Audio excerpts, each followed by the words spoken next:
synagogue. Judaism at the center of my life.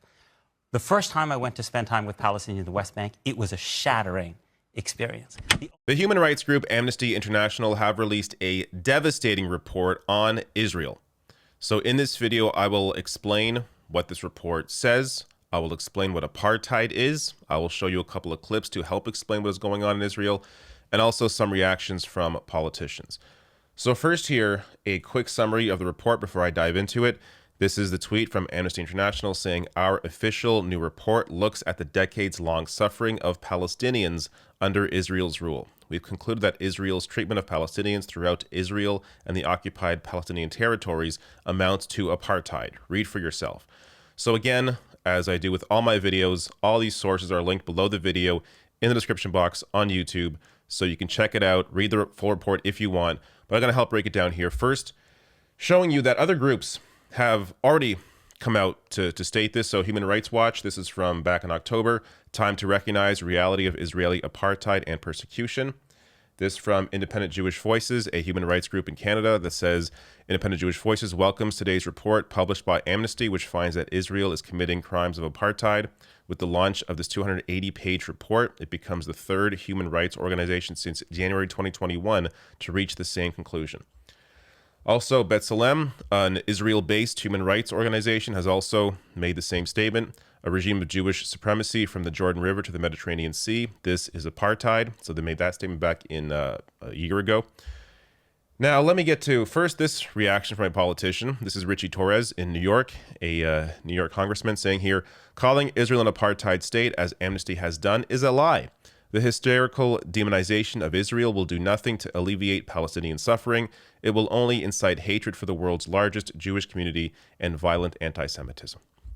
These people are on the wrong side of history, and it's going to become even more clear. I mean, it's obvious now, but as the years go on, we will look back at this time the way that we look back now at South African apartheid, where it was so obvious what was going on, and the politicians that were not willing to call it out were exposed later on for being just completely corrupted and disgusting.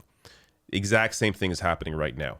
Claiming anti-Semitism when you are talking about the Israeli government's treatment of Palestinians is completely absurd, but this is what they always have to go to because there is no actual defense of Israel's actions. Again, the Israeli government's actions, not Jewish people's actions, the Israeli government's actions.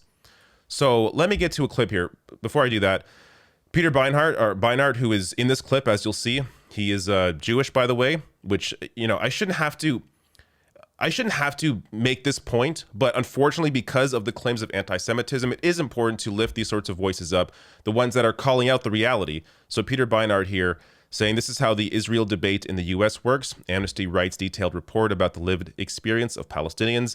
ADL, which has no expertise or genuine interest in conditions on the ground for Palestinians, turns conversation to anti-Semitism. So ADL did the exact same thing as Richie Torres did. But here's a clip. This is from 2019. I covered it back then because it is so incredibly, I think, effective at really educating people about what is going on in Israel. I say this as an American Jew. My children go to Jewish day school. I lead services in an Orthodox synagogue. Judaism at the center of my life. The first time I went to spend time with Palestinians in the West Bank, it was a shattering experience. The only thing I could imagine would be similar for American would be going to visit the Jim Crow South. When you see people living under the control of the state with no rights, they cannot become citizens. They cannot vote for the state that controls their lives. They do not have free movement. They need a pass to move from city to city. They live under a military legal system. The consequences are more brutal than we can imagine sitting here. So that was a rare moment back in 2019 on CNN, giving you a reality check, a real breakdown of what is going on in Israel. Here you have somebody who didn't have this view before, didn't realize what was going on, didn't realize what the Israeli government was doing until he went and visited the West Bank for himself. And I have another clip coming up as well to also help explain what is going on in Israel. But first, just to clear up, in case there's any confusion about what apartheid is, this from Amnesty International. A system of apartheid is an institutionalized regime of oppression and domination by one racial group over another. It is a serious human rights violation which is prohibited in public international law. Amnesty International's extensive research and legal analysis carried out in consultation with external experts demonstrates that Israel enforces such a system against Palestinians through laws, policies, and practices which ensure their prolonged and cruel discriminatory treatment.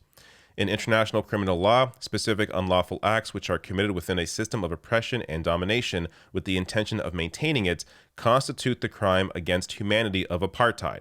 These acts are set out in the Apartheid Convention and the Rome Statute and include unlawful killing, torture, forcible transfer, and the denial of basic human rights and freedoms.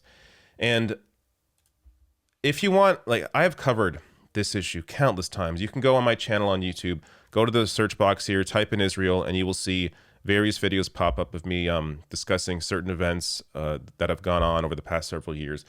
And it is clear in various examples that this is exactly what the Israeli government has been doing to Palestinians. Now, in the report, they titled Israel's Apartheid Against Palestinians, Cruel System of Domination and Crime Against Humanity. They set out how massive seizures of Palestinian land and property, unlawful killings, forcible transfer, drastic movement restrictions, and the denial of nationality and citizenship to Palestinians are all components of a system which amounts to apartheid under international law. This system is maintained by violations which Amnesty International found to constitute apartheid as a crime against humanity, as defined in the Rome Statute and Apartheid Convention. And they go on here to call on the International Criminal Court to consider the crime of apartheid against Israel.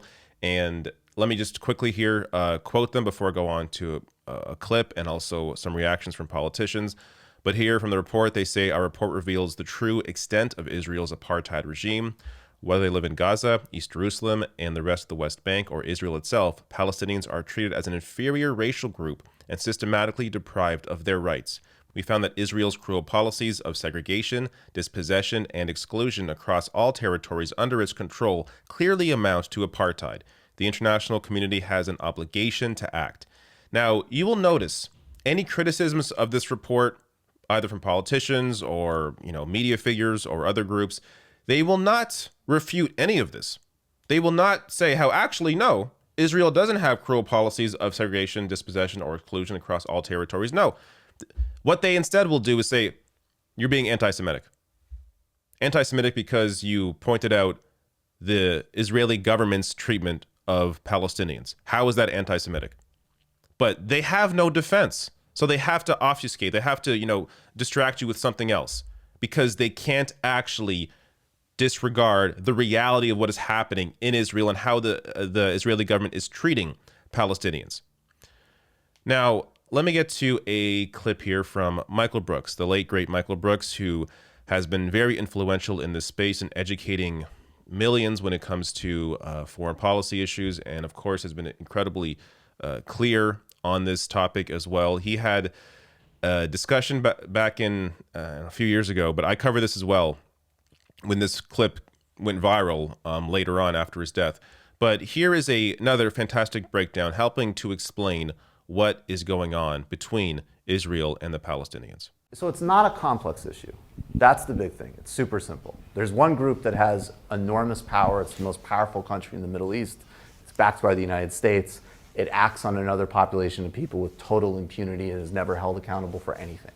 So there's no symmetry in the relationship, period. And just as like a thought experiment, IDW people, if we know that if somehow a population of Jewish refugees ended up in West Bank and Gaza, and an Arabic government in Jerusalem and Tel Aviv had an open-air prison in Jewish Gaza, which they bombed with white phosphorus, they killed civilians indiscriminately, and they had no provisions for medicine. They had an embargo that blocked food, that electricity wasn't running, that there was an over 48% unemployment rate, life expectancy and malnutrition statistics were horrifying.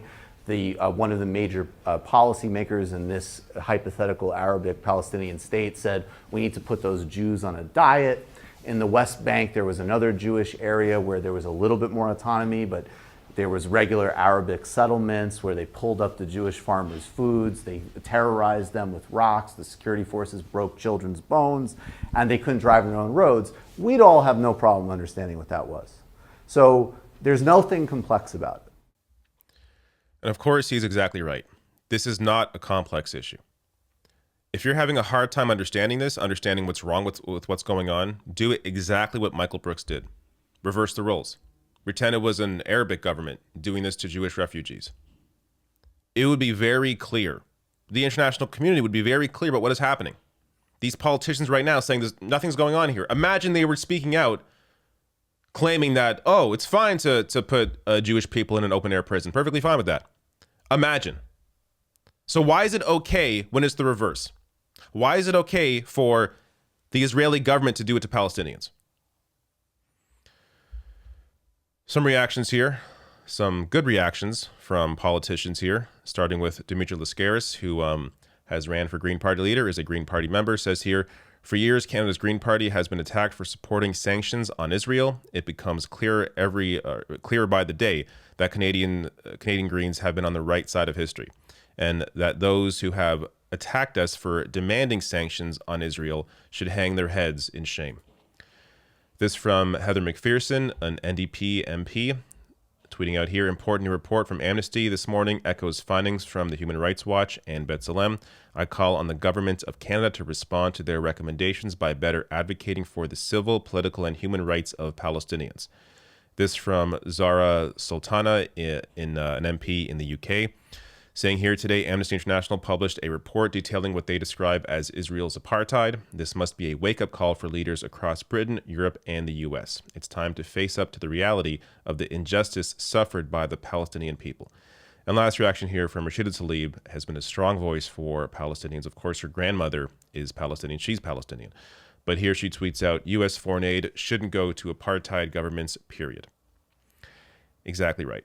So, will this have an impact? I guess is what I'm wondering. Will this report do anything in terms of pushing the needle into the right direction, into actually putting some more pressure on these governments that have the power to do something about what is going on?